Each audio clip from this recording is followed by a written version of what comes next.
हमारे जीवन की उन्नति में, हमारे जीवन को सफल बनाने में यूं तो अनेक व्यक्तियों का योगदान होता है। माता पिता, गुरुजन, भाई बहन, इष्ट मित्र आदि, ये सभी किसी न किसी रूप में हमारे उपकारक होते हैं। लेकिन माता पिता का जो योगदान हमारे जीवन में है, माता पिता का जो उपकार हमारे ऊपर है, माता पिता का जो ऋण हमारे ऊपर है, वह ऐसा ऋण है जिसको कभी उतारा नहीं जा सकता, जिस ऋण से कभी भी मुक्त नहीं हुआ जा सकता।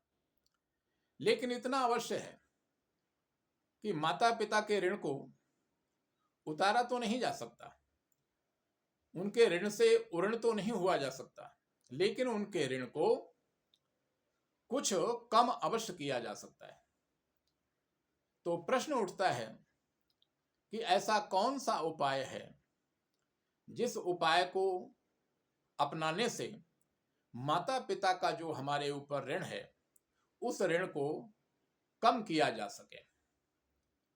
इसका एक ही उपाय है कि हमारे माता पिता की जो हमसे अपेक्षाएं हैं, उनकी जो इच्छाएं हैं, हम उनको पूर्ण कर दें तो निश्चित रूप से माता पिता का जो ऋण है हमारे ऊपर, उसको आंशिक रूप से कुछ कम किया जा सकता है। संसार के जितने भी माता पिता हैं, उनकी अपनी संतान से कोई विशेष कामना नहीं हुआ करती। एक ही कामना होती है कि हमारी जो संतान है, चाहे बेटा हो या बेटी, सभी माता पिता लगभग यही चाहते हैं कि हमारी संतान, हमारा पुत्र हो अथवा हमारी पुत्री, ये हमसे अधिक उन्नति के शिखर पर पहुंचे, हमसे अधिक इनको जीवन में सफलता प्राप्त हो, हमसे अधिक इनका जो जीवन है वह सुखमय बने। ये कामना प्रत्येक माता पिता की अपने बेटे के प्रति अथवा अपनी बेटी के प्रति रहती है। अगर हम अपने माता पिता की इस इच्छा को पूर्ण करने का प्रयास करते हैं तो निश्चित रूप से उनका जो ऋण हमारे ऊपर है, उसको आंशिक रूप से कुछ कम किया जा सकता है। आज का युग कंपटीशन का युग है, प्रतिस्पर्धा का युग है। कोई भी व्यक्ति किसी से पीछे नहीं रहना चाहता, कोई भी व्यक्ति किसी से पराजित नहीं होना चाहता। लेकिन संसार में ईश्वर ने दो संबंध ऐसे बनाए हैं कि जहां व्यक्ति पराजित होना चाहता है और पराजित होना ही नहीं चाहता, पराजित होकर के वह सुख का अनुभव करता है। उन दोनों संबंधों में सबसे पहला जो संबंध है, वह संबंध है गुरु और शिष्य का संबंध। प्रत्येक गुरु की यह कामना रहती है कि हमारा शिष्य हमसे अधिक योग्य बने, हमसे अधिक प्रतिभाशाली बने, हमसे अधिक गौरवशाली बने। और दूसरा जो संबंध है, वह संबंध है पिता और पुत्र का अथवा पिता और पुत्री का। प्रत्येक पिता की ये कामना रहती है कि हमारा चाहे बेटा हो या हमारी बेटी, हमारी संतान हमसे अधिक उन्नति को प्राप्त करे, हमसे अधिक ऊंचाइयों के शिखर को छुए, हमसे अधिक इनका जो जीवन है वो सुखमय जीवन बने। ये कामना प्रत्येक पिता की अपनी संतान के प्रति रहती है। अगर हम अपने माता पिता की इस इच्छा को पूर्ण करने का प्रयास करते हैं तो निश्चित रूप से उनका जो ऋण हमारे ऊपर है वह आंशिक रूप से कुछ कम हो सकता है। माँ जहां 9 महीने तक हमको अपने गर्भ में धारण करके रखती है और उसके बाद वो हमको जन्म देती है, संसार में लाती है, हमारा पालन पोषण करती है, उसके उपकारों को कभी विस्मृत नहीं किया जा सकता। वहीं हमारे पिता हमारे संसार में आने के बाद हमारे जीवन को सुखमय बनाने के लिए हमें शिक्षित करते हैं, हमें परिष्कृत करते हैं और हमारा जीवन किस प्रकार सुखमय बने इसके लिए वे निरंतर प्रयत्नशील रहते हैं। एक तरफ जहां मां हमको 9 महीने तक अपने गर्भ में धारण करती है, वहीं पिता हमारे अच्छे भविष्य की चिंता करते हुए अपने मस्तिष्क रूपी गर्भ में हमेशा हमको धारण करके रखते हैं।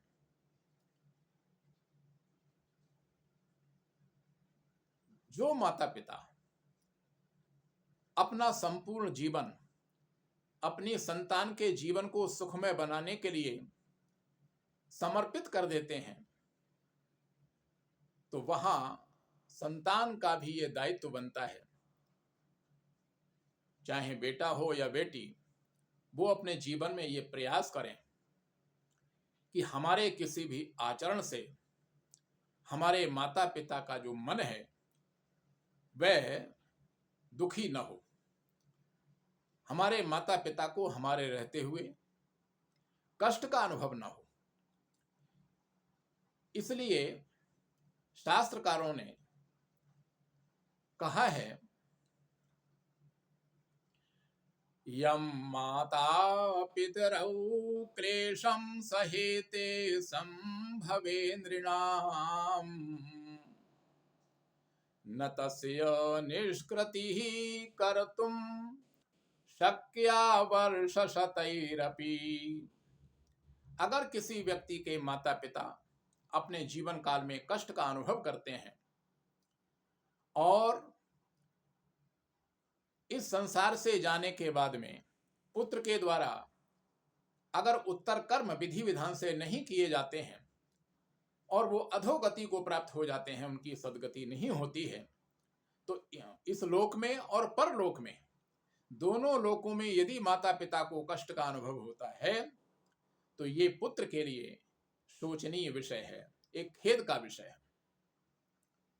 इसलिए पुत्र के रूप में हमारा ये प्रयास रहना चाहिए कि हम माता पिता के प्रति कृतज्ञता के रूप में जितनी भी उनकी सेवा शुश्रूषा कर सकते हैं उसको करने का हमें प्रयास करना चाहिए। जिन माता पिता के द्वारा हमें अपना ये शरीर मिला, हमारा पालन पोषण हुआ, हमें शिक्षा मिली, व्यवसाय मिला और अपने पिता के जीवन भर के परिश्रम से अर्जित मकान, दुकान, जमीन जायदाद आदि के हम मालिक बने, उन माता पिता को उनकी पुण्यतिथि पर अथवा श्राद्ध पक्ष में हम आवश्यक रूप से उनका स्मरण करें और उनका स्मरण करते हुए शास्त्रीय विधि से हम तर्पण करें, पिंडदान करें, ब्राह्मण भोजन आदि के माध्यम से शास्त्रीय विधि से जो श्राद्ध कर्म है उसको संपन्न करके हमारे जो दिवंगत माता पिता हैं, हमारे दादा परदादा आदि जो पूर्वज हैं, उनको तृप्त करने का प्रयास करें। इस श्राद्ध कर्म को संपन्न करने से माता पिता को तो तृप्ति प्राप्त होती ही होती है, लेकिन श्राद्ध कर्ता जो पुत्र है उसका भी अभ्युदय होता है माता पिता के आशीर्वाद से। साथ ही पुत्र की जो सच्चरित्रता है वह भी अभिव्यक्त होती है। पुत्र की जो अपने पूर्वजों के प्रति कृतज्ञता है वह कृतज्ञता भी प्रकट होती है। इसलिए शास्त्रीय विधि को ध्यान में रखते हुए हमें उनके जो उत्तर कर्म हैं उनको विधिवत संपन्न करने का प्रयास करना चाहिए। शास्त्रकारों ने पुत्र धर्म का निरूपण करते हुए कहा है कि 3 गुण ऐसे गुण हैं जिनसे पुत्र की पुत्रता सिद्ध होती है। पुत्र का जो पुत्रत्व धर्म है वह इन 3 गुणों से प्रकट होता है। इसलिए शास्त्रकारों ने वर्णन करते हुए कहा, जीवतो वाक्य करणात् क्षया हे भूरि भोजनात् गयायां पिंडदानाच्च त्रिभिः पुत्रस्य पुत्रता, त्रिभिः पुत्रस्य पुत्रता। पुत्र की जो पुत्रता है वो 3 गुणों से प्रतिभासित होती है, प्रकट होती है। उन 3 गुणों में पहला गुण है पुत्र का जीवतो वाक्य करणात्। माता पिता जब तक हमारे जीवित रहें हम उनकी आज्ञा का पालन करें, तन मन धन से उनकी सेवा करें श्रद्धा पूर्वक। और क्षयाहे भूरि भोजनात्, माता पिता जब दिवंगत हो जाएं तो उनके जो उत्तर कर्म हैं उनको किसी विद्वान ब्राह्मण को बुला करके, विद्वान ब्राह्मण की सहायता लेकर के उत्तर कर्म को हमें विधि विधान से संपन्न करना चाहिए। उनकी जो दशगात्र विधि है, एकादशा है, द्वादशा है, सपिंडीकरण है, ब्राह्मण भोजन आदि जो कर्म है, इन सब कर्मों को हमें विधिवत संपन्न करना चाहिए।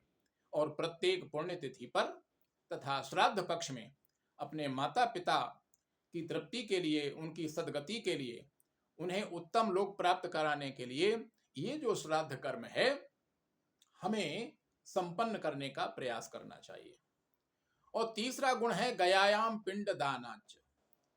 गया में पिंड दान।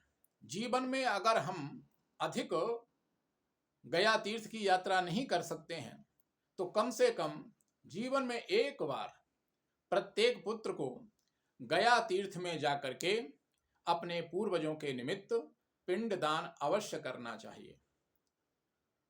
यहाँ पर कुछ लोगों को ये भ्रम रहता है कि गया में पिंडदान कर देने के पश्चात फिर घर आकर के पिंडदान करने की, तर्पण करने की आवश्यकता नहीं रहती। ऐसा नहीं है। गया में पिंडदान करने के पश्चात भी हमें घर आकर के पिंडदान आदि जो कर्म हैं उनको जीवन पर्यंत हमेशा करते रहना चाहिए। गया तीर्थ में जाकर के पिंडदान करना ये गया तीर्थ का महत्व है। गया तीर्थ का जो महत्व है उसको प्रतिपादित करने के लिए गया तीर्थ में पिंडदान का विधान किया गया।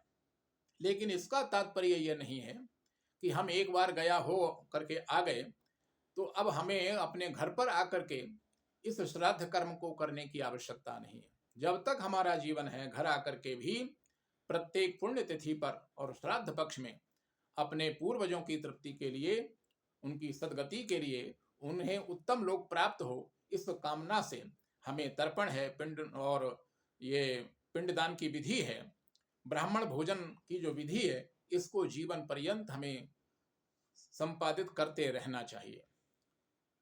तो ये 3 कर्म ऐसे हैं। नंबर 1, पिता माता जब तक हमारे जीवित हैं हम उनके प्रति श्रद्धा का भाव रखें। 2 शब्द हैं, श्रद्धा और श्राद्ध। माता पिता जब तक जीवित हैं तब तक तो उनके प्रति हम श्रद्धा का भाव रखें, और जब वो दिवंगत हो जाएं तो उनके प्रति हम श्राद्ध करने का भाव रखें। माता पिता के प्रति श्रद्धा पूर्वक उनकी सेवा शुश्रूषा करना और उनके दिवंगत हो जाने पर जो उत्तर कर्म हैं, श्राद्ध आदि कर्म हैं, उनको संपन्न करना, और जीवन में कम से कम एक बार गया तीर्थ में जाकर के पिंडदान करना। ये 3 गुण ऐसे हैं जिनसे पुत्र की पुत्रता सिद्ध होती है। पुत्र का जो पुत्रत्व धर्म है वह सिद्ध होता है। इसलिए